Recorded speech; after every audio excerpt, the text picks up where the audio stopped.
నమస్కారం ETV news కు స్వాగతం ముందుగా ముఖ్యాంశాలు హైదరాబాద్లో కోలాహలంగా వినాయక నిమజ్జనం గంగమ్మ ఒడిని చేరిన వేలాది గణపతి విగ్రహాలు భక్తులతో సందడిగా హుస్సేన్ సాగర్ పరిసరాలు విజయవాడలో 72 అడుగుల డూండి గణేశుడి నిమజ్జనం ప్రతిష్ఠించిన చోటే ఫైర్ ఇంజన్లతో క్రతువు పూర్తి చేసిన నిర్వాహకులు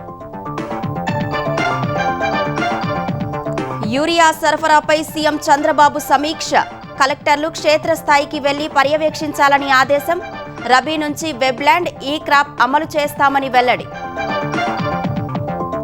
యువ పారిశ్రామికవేత్తలు కొత్త రంగాల్లోకి అడుగుపెట్టాలన్న చంద్రబాబు ఆంధ్రప్రెన్యూర్స్ గా సత్తా చాటాలని సూచన వైసీపీ అక్రమార్కులకు కూటమి ఎమ్మెల్యేల వత్తాసు జగనన్న లేఅవుట్ల చదును పనుల్లో జీరో రికవరీకి సిఫార్సులు నేతలపై వెల్లువెత్తుతున్న విమర్శలు ఫ్రాన్స్ అధ్యక్షుడు మేక్రాన్తో మోదీ ఫోన్ చర్చలు ఉక్రెయిన్ యుద్ధం ముగింపుపై సమాలోచనలు శాంతియుత పరిష్కారానికి మద్దతిస్తామని స్పష్టీకరణ ప్రపంచవ్యాప్తంగా నేడు సంపూర్ణ చంద్రగ్రహణం ఆసియా పశ్చిమ ఆస్ట్రేలియాలో పూర్తిగా కనిపిస్తుందంటున్న నిపుణులు మూతపడనున్న ఆలయాలు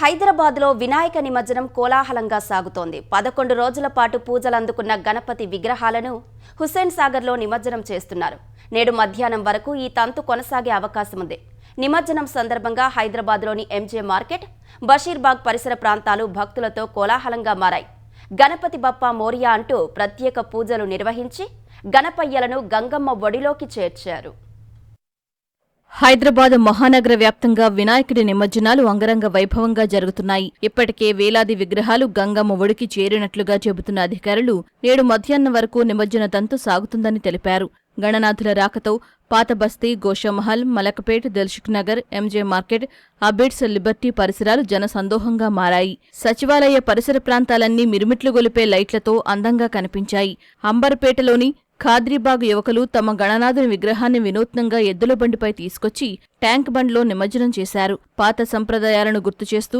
కాలుష్యాన్ని నివారించాలనే సందేశంతో చేశామని నిర్వాహకులు చెప్పుకొచ్చారు బాలాపూర్ గణనాథుని నిమజ్జనం అశేష భక్తజన సందోహం మధ్య ప్రశాంతంగా ముగియగా ఖైరతాబాద్ మహాశక్తి గణపతి నిమజ్జనం సాఫీగా సాగడంతో పోలీసులు సైతం స్టెప్పులేసి తమ ఆనందాన్ని పంచుకున్నారు ఎంజే మార్కెట్ కూడలిలో ఏర్పాటు చేసిన స్వాగత వేదిక వద్ద నిమజ్జన శోభాయాత్రకు త్రిపుర గవర్నర్ ఇంద్రసేనారెడ్డి ఉడిపి ఉత్తరాది పీఠాధిపతి శ్రీ శ్రీ సత్యాత్మ తీర్థ స్వామీజీ హర్యానా మాజీ గవర్నర్ బండారు దత్తాత్రేయ స్వాగతం పలికారు భాగ్యనగరంలో వైభవంగా సాగుతున్న గణేష్ నిమజ్జనోత్సవాలపై విదేశీయులు సైతం ప్రత్యేక ఆసక్తి కనబరిచారు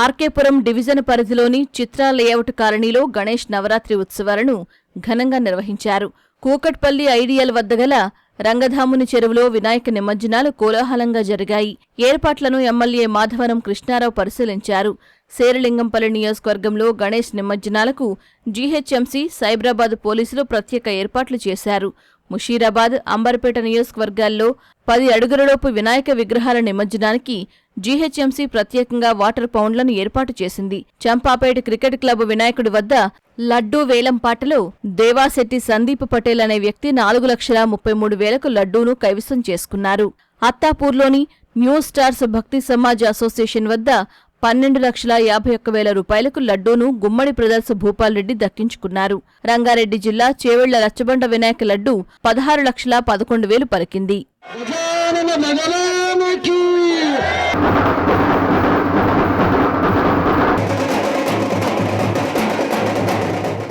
మరోవైపు కరీంనగర్ జిల్లా హుజూరాబాద్లోని హనుమాన్ దేవస్థానం వద్ద నిర్వహించిన లడ్డూ వేలంలో మత సామరస్యం వెల్లివిరిసింది స్థానిక ముస్లిం యువకుడు అలీం 10,116 రూపాయలకు లడ్డూను దక్కించుకున్నారు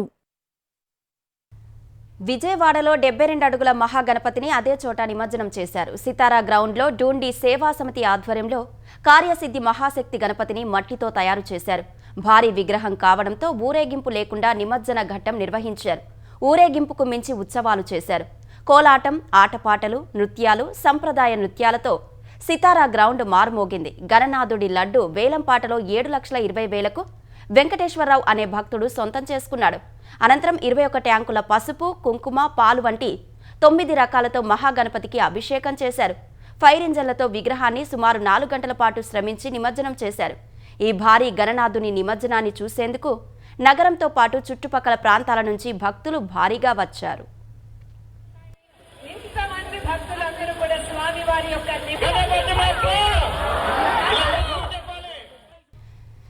ఎరువుల సరఫరా తీరుతెన్నులను క్షేత్రస్థాయికి వెళ్లి స్వయంగా పర్యవేక్షించాలని కలెక్టర్లను ముఖ్యమంత్రి చంద్రబాబు ఆదేశించారు.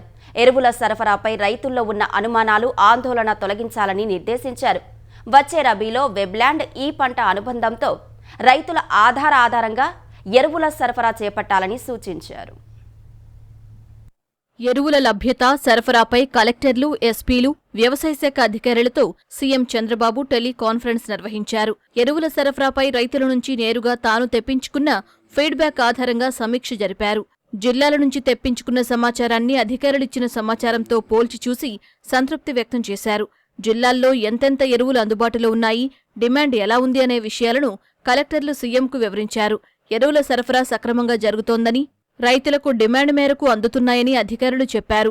అన్ని జిల్లాల్లో కలిపి 77,396 మెట్రిక్ టన్నుల ఎరువులు అందుబాటులో ఉన్నాయని తెలిపారు. కాకినాడ పోర్టుకు రేపు వెజల్ వస్తుందని, దాని నుంచి 15,000 మెట్రిక్ టన్నుల ఎరువులు అందుబాటులోకి వస్తాయన్నారు. మరో 10 రోజుల్లో 41,000 టన్నుల ఎరువులు రాష్ట్రానికి అదనంగా రానున్నాయని సీఎం దృష్టికి తీసుకెళ్లారు.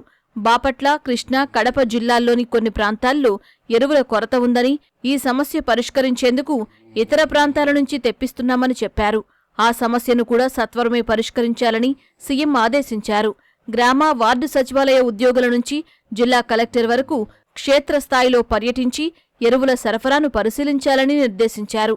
ఎరువుల లభ్యత గురించి రైతులకు వివరించి వారు ఎలాంటి ఆందోళన చెందకుండా చూడాలని సూచించారు. అందరికీ ఎరువులు అందుతాయనే భరోసాని రైతులకు కల్పించాలన్నారు. వచ్చే రబీ సీజన్లో వెబ్లాండ్ ఈ పంట అనుసంధానంతో రైతుల ఆధారంగా ఎరువుల సరఫరా చేపట్టేందుకు ఇప్పటినుంచే సమాయత్తం కావాలని సీఎం నిర్దేశించారు.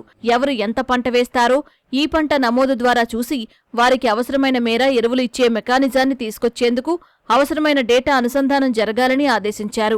కలెక్టర్లు, వ్యవసాయ శాఖ అధికారులు క్షేత్రస్థాయికి వెళ్లి రైతులకు ఎరువుల సరఫరాపై అవగాహన కల్పించడాన్ని సీఎం ప్రశంసించారు. పరిశ్రమల ద్వారా సంపద సృష్టించి సమాజానికి సేవలు అందించాలని ముఖ్యమంత్రి చంద్రబాబు యువ పారిశ్రామికవేత్తలకు పిలుపునిచ్చారు. భారత్లోని ఉత్పత్తులు అంతర్జాతీయ ప్రమాణాలతో తయారు చేయడమే లక్ష్యంగా పెట్టుకుని పనిచేయాలని సూచించారు. ఉండవల్లిలోని సీఎం క్యాంప్ కార్యాలయంలో ఎంటర్‌ప్రెన్యూర్స్ ఆర్గనైజేషన్కు చెందిన యువ పారిశ్రామికవేత్తలతో ముఖ్యమంత్రి సమావేశమయ్యారు. ఏపీలో వివిధ రంగాల్లో అపారమైన అవకాశాలు ఉన్నాయని సీఎం స్పష్టం చేశారు. అగ్రి ప్రాసెసింగ్, పర్యాటకం, డిఫెన్స్, స్పేస్, ఎలక్ట్రానిక్స్, లాజిస్టిక్ ఇలా వేరువేరు రంగాల్లో ఉన్న అవకాశాలను వినియోగించుకోవాలని సూచించారు. విశాఖ, చెన్నై మధ్య 4 లేన్ల రైల్వే లైన్ ప్రాజెక్టుతో ఈ ప్రాంత పరిస్థితి పూర్తిగా మారుతుందని అన్నారు. సమీప భవిష్యత్తులో అమరావతి, హైదరాబాద్, బెంగళూరు, చెన్నై అతిపెద్ద కారిడార్గా మారుతుందని వెల్లడించారు. యువ పారిశ్రామికవేత్తలు కొత్త రంగాల్లోకి అడుగుపెట్టి సత్తా చాటాలని దిశానిర్దేశం చేశారు. ఆంధ్రప్రెన్యూర్స్ అనే పేరు నిలబెట్టాలని పిలుపునిచ్చారు. ప్రభుత్వం రూపొందిస్తున్న పాలసీలను వినియోగించుకొని అంతర్జాతీయ స్థాయికి తమ సంస్థలను తీసుకెళ్లాలని సీఎం సూచించారు. సీడాప్ శిక్షణతో జర్మనీలో ఉద్యోగాలు పొందిన యువతను ఏపీ విద్యా, ఐటీ శాఖ మంత్రి లోకేష్ అభినందించారు. సీడాప్ ద్వారా 5 ఏళ్లలో 50,000 మందికి విదేశీ ఉద్యోగాలు లభించాలనే లక్ష్యంతో పనిచేస్తున్నామని తెలిపారు. అదే సమయంలో 20 లక్షల ఉద్యోగాల కల్పనకు ప్రణాళికబద్ధంగా కృషి చేస్తున్నట్లు లోకేష్ స్పష్టం చేశారు. అంతర్జాతీయ స్థాయి అవకాశాలకు సీడాప్ ద్వారా శిక్షణ ఇస్తున్నట్లే ఇకపై చదువుతో పాటే విదేశీ భాషల్లో శిక్షణ ఇచ్చేలా చర్యలు చేపట్టనున్నట్లు తెలిపారు. గ్రామీణ యువతకు ఇదో సువర్ణ అవకాశమని జర్మనీలో ఉద్యోగాలు పొందిన వారు తెలిపారు. విదేశాల్లో నర్సింగ్ ఉద్యోగం చేయాలనే తమ కల సాకారమైందని హర్షం వ్యక్తం చేశారు. పేద కుటుంబం నుంచి వచ్చి అంతర్జాతీయ స్థాయిలో ఉద్యోగం పొందడం ఆనందంగా ఉందన్నారు. ఆంధ్రప్రదేశ్ విద్యాశాఖ మంత్రి నారా లోకేష్ రేపు మరోసారి ఢిల్లీ వెళ్లనున్నారు. 9వ తేదీన జరిగే ఉపరాష్ట్రపతి ఎన్నిక సందర్భంగా ఆయన అక్కడ ఉండనున్నట్లు తెలుస్తోంది. టీడీపీ ఎంపీలతో కలిసి ఎన్డీఏతో సమన్వయం వంటి అంశాలను దగ్గరుండి పర్యవేక్షించనున్నట్లు సమాచారం.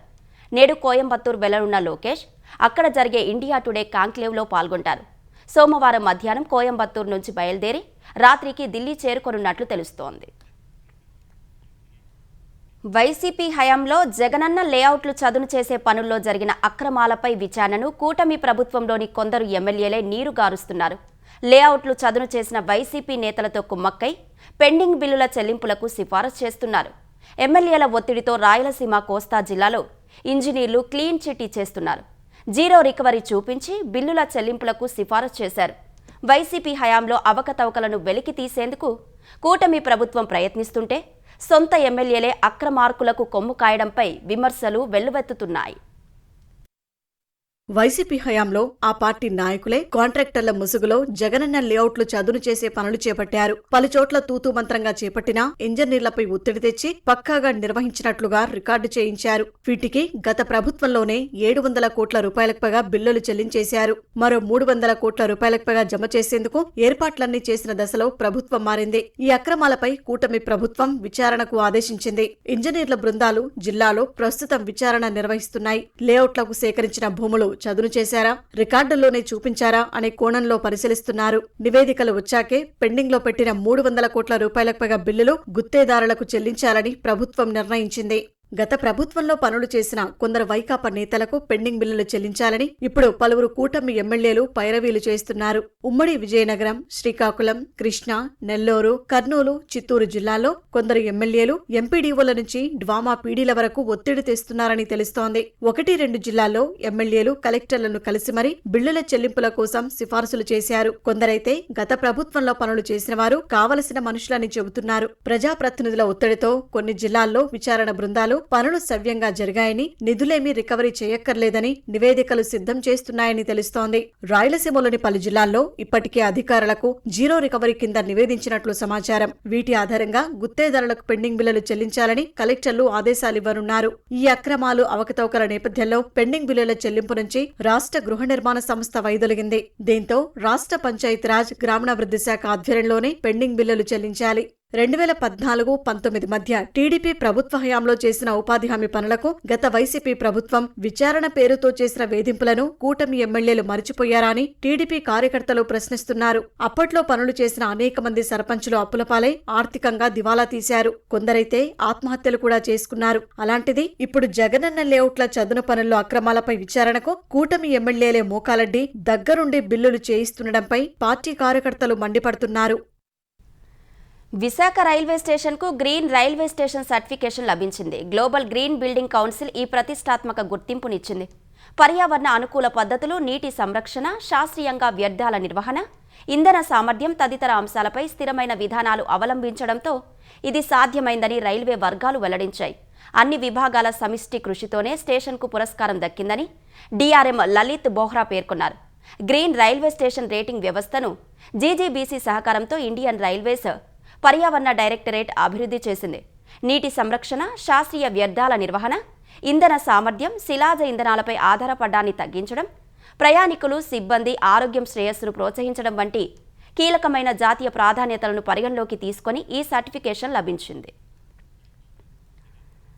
తెలంగాణలో బీసీలకు 42% రిజర్వేషన్లపై ప్రభుత్వం తీసుకుంటున్న చర్యలను ప్రజల్లోకి విస్తృతంగా తీసుకెళ్లాలని అధికార కాంగ్రెస్ నిర్ణయించింది. త్వరలో జరగబోయే స్థానిక సంస్థల ఎన్నికల్లో బీసీ వర్గాల మద్దతు కూడగట్టుకోవాలనే వ్యూహ రచన చేస్తోంది. ఇందులో భాగంగా ఈ నెల 15న కామారెడ్డిలో బీసీ డిక్లరేషన్ విజయోత్సవ సభ నిర్వహించనుంది. ఈ సభకు కాంగ్రెస్ అగ్రనేత రాహుల్ గాంధీ, పార్టీ అధ్యక్షుడు మల్లికార్జున ఖర్గే, ప్రధాన కార్యదర్శి కేసీ వేణుగోపాల్, కర్ణాటక ముఖ్యమంత్రి సిద్ధరామయ్యను ఆహ్వానించనున్నారు. 1,00,000 మందికి పైగా జనాలతో ప్రతిష్టాత్మకంగా సభ నిర్వహించాలని కాంగ్రెస్ భావిస్తోంది. కాంగ్రెస్ ఈ సభా వేదిక నుంచే ఎన్నికలకు శంఖం పూరించనుంది. జన సమీకరణ, ఇతర అంశాలపై నేడు కామారెడ్డిలో ముఖ్య నాయకులతో టీపీసీసీ అధ్యక్షుడు మహేష్ కుమార్ గౌడ్ సమావేశం కానున్నారు. సిరిసిల్లలోని జేఎన్టీయూ ఇంజనీరింగ్ విద్యార్థులు ఎదుర్కొంటున్న సమస్యలపై వెంటనే తగిన చర్యలు తీసుకోవాలని బీఆర్ఎస్ కార్యనిర్వాహక అధ్యక్షుడు కేటీఆర్ రాష్ట్ర ప్రభుత్వాన్ని కోరారు. జేఎన్టీయూ సిరిసిల్ల ఇంజనీరింగ్ కాలేజీకి అవసరమైన శాశ్వత భవనాల నిర్మాణం దిశగా చర్యలు తీసుకోవాలని విజ్ఞప్తి చేశారు. వేములవాడలోని డిగ్రీ కాలేజీలో కొనసాగుతున్న ప్రస్తుత తాత్కాలిక తరగతి గదులకు తాళం వేయడంతో విద్యార్థులు పడుతున్న ఇబ్బందులపై కేటీఆర్ స్పందించారు. జేఎన్టీయూ వీసీ కిషన్ కుమార్ రెడ్డితో పాటు సాంకేతిక విద్యా కమిషనర్కు ఫోన్ చేసి మాట్లాడారు. విద్యార్థులు ఇబ్బందులు పడకుండా చూడాలని, త్వరగా శాశ్వత భవనాలకు అనుమతులు ఇచ్చి పనులు ప్రారంభించాలని సూచించారు. అంతవరకు ప్రస్తుతం నడుస్తున్న తీరుగానే ఇంజనీరింగ్ కాలేజీ కార్యకలాపాలు కొనసాగేందుకు చర్యలు తీసుకోవాలని సూచించారు. ప్రపంచవ్యాప్తంగా ఇవాళ రాత్రి సంపూర్ణ చంద్రగ్రహణం ఏర్పడనుంది. వాతావరణం అనుకూలిస్తే ప్రపంచంలోని దాదాపు 85% మందికి ఇది కనిపించనుంది. ఆసియా, పశ్చిమ ఆస్ట్రేలియాలో సంపూర్ణ చంద్రగ్రహణం కనిపించనుండగా ఐరోపా, ఆఫ్రికా, తూర్పు ఆస్ట్రేలియా, న్యూజిలాండ్లో మాత్రం పాక్షికంగా దర్శనమివ్వనుంది. గ్రహణం వేళ చంద్రుడు 82 నిమిషాల పాటు పూర్తిగా భూమి నీడన ఉండనున్నాడు. రాత్రి 8:58 గ్రహణం ప్రారంభమై 11 నుంచి 12:22 వరకు సంపూర్ణ గ్రహణం ఏర్పడుతుంది. సోమవారం తెల్లవారుజామున 2:25 గ్రహణం వీడనుంది. మరోవైపు నేడు ఏర్పడనున్న సాధారణ చంద్రగ్రహణాన్ని బ్లడ్ మూన్గా కొందరు సామాజిక మాధ్యమాల్లో ప్రచారం చేస్తున్నారని, అవన్నీ వదంతులని, వాటిని నమ్మొద్దని ప్లానెటరీ సొసైటీ ఆఫ్ ఇండియా తెలిపింది. సంపూర్ణ చంద్రగ్రహణం కారణంగా నేడు తిరుమల శ్రీవారి ఆలయాన్ని మూసివేయనున్నట్లు టీటీడీ అదనపు ఈవో వెంకయ్య చౌదరి తెలిపారు. నేడు మధ్యాహ్నం 3:30 గంటల నుంచి సోమవారం తెల్లవారుజామున 3 గంటల వరకు ఆలయం మూసివేయనున్నామని చెప్పారు. సోమవారం ఉదయం సుప్రభాత సేవతో ఆలయ తలుపులు తెరుస్తామని వెల్లడించారు. నేడు మధ్యాహ్నంలోగా 30,000 మందికే దర్శనం కల్పిస్తామని, వీఐపీ బ్రేక్ దర్శనాలు, ఆర్జిత సేవలు రద్దు చేశామని పేర్కొన్నారు. మరోవైపు శ్రీశైలం ఆలయాన్ని నేడు 1 గంట నుంచి సోమవారం తెల్లవారుజామున 5 గంటల వరకు మూసివేస్తున్నట్లు ఈవో తెలిపారు. సోమవారం ఉదయం 7:30 గంటల నుంచి భక్తులను దర్శనాలకు అనుమతిస్తామని పేర్కొన్నారు. చంద్రగ్రహణం కారణంగా యాదగిరిగుట్ట శ్రీ లక్ష్మీ నరసింహస్వామి ప్రధాన, అనుబంధ ఆలయాలన్నీ మూసివేస్తున్నట్లు అధికారులు తెలిపారు. నిత్య కైంకర్యాలు, నివేదన ముగించి ఆలయాన్ని నేడు మూసివేయనున్నారు. తిరిగి సోమవారం తెల్లవారుజామున 3:30 ఆలయ సంప్రోక్షణ చేసి సుప్రభాతం, బిందెతీర్థం, బాలభోగం, నిజాభి సహస్రనామార్చన నిర్వహించనున్నారు. నేడు ఉదయం 8:30 గంటల నుంచి మధ్యాహ్నం 12 గంటలలోపు స్వామివారి దర్శనాలకు భక్తులను అనుమతించనున్నారు. ఉక్రెయిన్ యుద్ధాన్ని ముగించేందుకు జరిగే ఎలాంటి శాంతియుత పరిష్కారానికైనా భారత్ మద్దతు ఇస్తుందని ఫ్రాన్స్ అధ్యక్షుడు మేక్రాన్కు ప్రధాని నరేంద్ర మోదీ తెలిపారు. శనివారం మేక్రాన్తో ఫోన్లో మాట్లాడిన ప్రధాని ఉక్రెయిన్ అంశంతో పాటు ఇరు దేశాల ద్వైపాక్షిక సంబంధాల పురోగతిపై చర్చించారు. వచ్చే ఏడాది ఫిబ్రవరిలో భారత్లో జరగనున్న ఏఐ ఇంపాక్ట్ సదస్సుకు రావాల్సిందిగా మేక్రాన్ను మోదీ ఆహ్వానించారు. ఇటీవల ప్యారిస్లో జరిగిన సమావేశంలో మేక్రాన్, బ్రిటన్ ప్రధాని స్టార్మర్ నేతృత్వంలో ఐరోపా దేశాధినేతలు ఉక్రెయిన్ అధ్యక్షుడు జెలెన్స్కీతో చర్చించారు. ఉక్రెయిన్కు అండగా సైనిక దళాలను ఆ దేశంలో మోహరించేందుకు సిద్ధమని ప్రకటించారు. ఈ నేపథ్యంలో మేక్రాన్, ప్రధాని మోదీల మధ్య సంభాషణ జరగడం ఆసక్తి రేకెత్తిస్తోంది. మరోవైపు ప్రధాని మోదీ రాష్ట్రపతి ద్రౌపది ముర్మును మర్యాదపూర్వకంగా రాష్ట్రపతి భవన్లో కలిశారు. ఇందుకు సంబంధించిన ఫోటోను రాష్ట్రపతి కార్యాలయం ఎక్స్లో విడుదల చేసింది.